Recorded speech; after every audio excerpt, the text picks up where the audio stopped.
अपनी 20 साल की पुरानी बाइक पर ऑफिस जाते थे।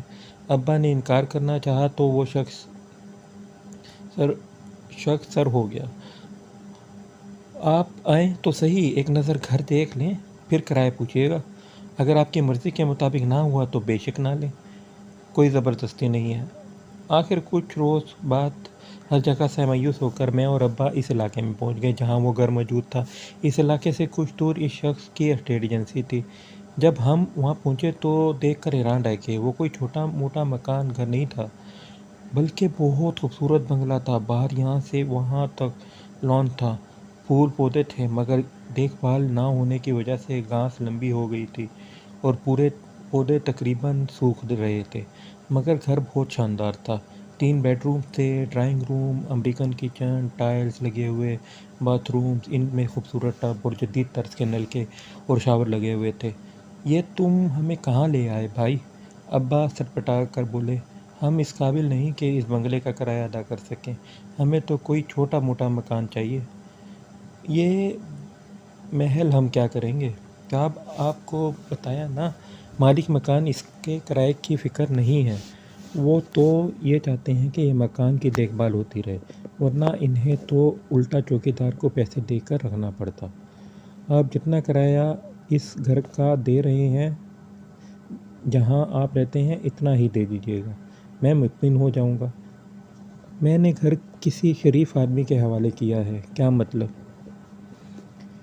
मैं तो इस मकान को सिर्फ 1500 देता हूँ। अब्बा ने चुभती हुई आवाज़ से निगाहों से इसे देखा। 1500? वो आदमी ज़रा चुप हो गया। अच्छा, ये बताएं कि आप लोग घर की देखभाल तो सही रखेंगे ना?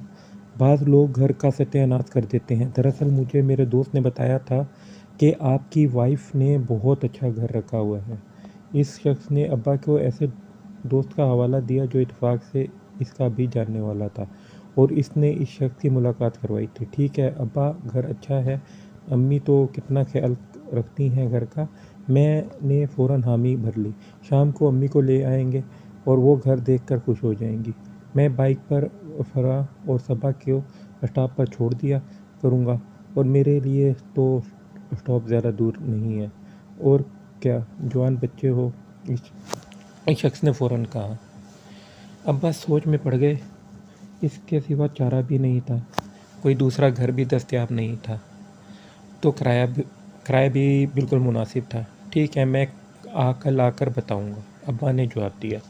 मैं रास्ते भर अब्बा को कायल करता रहा। अब्बा, बहुत अच्छा है, आस-पास और भी घर बन रहे हैं। फिर मालिक मकान तवील अरसे के लिए बाहर गए हैं। फ़िलहाल 4-5 बरस तक इनके आने की उम्मीद नहीं। इस अरसे में मैं नौकरी पर लग जाऊंगा तो हम अपना घर ले लेंगे। दरअसल मैं चाहता था कि अम्मी खुश हो जाएं। घर पहुंचकर सबसे पहले अम्मी को खुशखबरी सुनाई। अम्मी तो एकदम पुरजोश हो गई।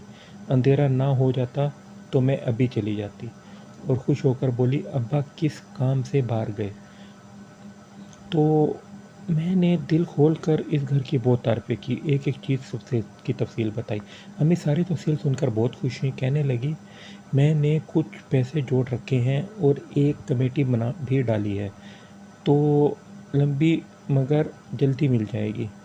हम इन पैसों से ड्राइंग रूम के लिए सामान खरीद लेंगे। अम्मी बड़ी देर तक ख्वाब बुनती रहीं और मैं भी खुश होता रहा। छोटी बहनें भी खुश होती रहीं। अगले रोज़ अम्मी, दोनों बहनें और मैं एक टैक्सी में अब्बू के साथ रवाना हुए। अब्बू ने रात को भी कई बार ये बात की, घर आबादी से काफ़ी दूर है, और रास्ते में भी यही कहते रहे। मैं हैरान था कि अब्बा को दूसरा घर मिल नहीं रहा, फिर भी इस घर में बुराइयां ढूंढ रहे हैं। बहरहाल हम सब जब वहाँ पहुँचे तो अम्मी की तो पाँछें खिल गई। बहनें भी बहुत खुश हुईं। एक बहन बोली, अरे ये पढ़ने में कितना मज़ा आएगा, यहाँ पढ़ने में कितना मज़ा आएगा। दूसरी बोली, शाम को बैडमिंटन भी खेलेंगे। अम्मी तो बार बार अंदर बाहर का चक्कर लगा रही थी। इन्हें यकीन नहीं आ रहा था कि इतना खूबसूरत घर इनको मिल जाएगा। वो बोली, ऐसा घर तो जंगल में भी मिल जाता तो बखुशी रह सकती थी।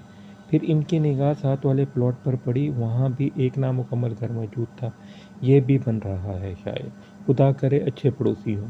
मगर बड़ी देर तक वहाँ रहे अब्बा जब सबको राज़ी रज़ा रज़ा देखा तो वापसी पर स्टेट एजेंसी वाले से बात तय कर आ गए।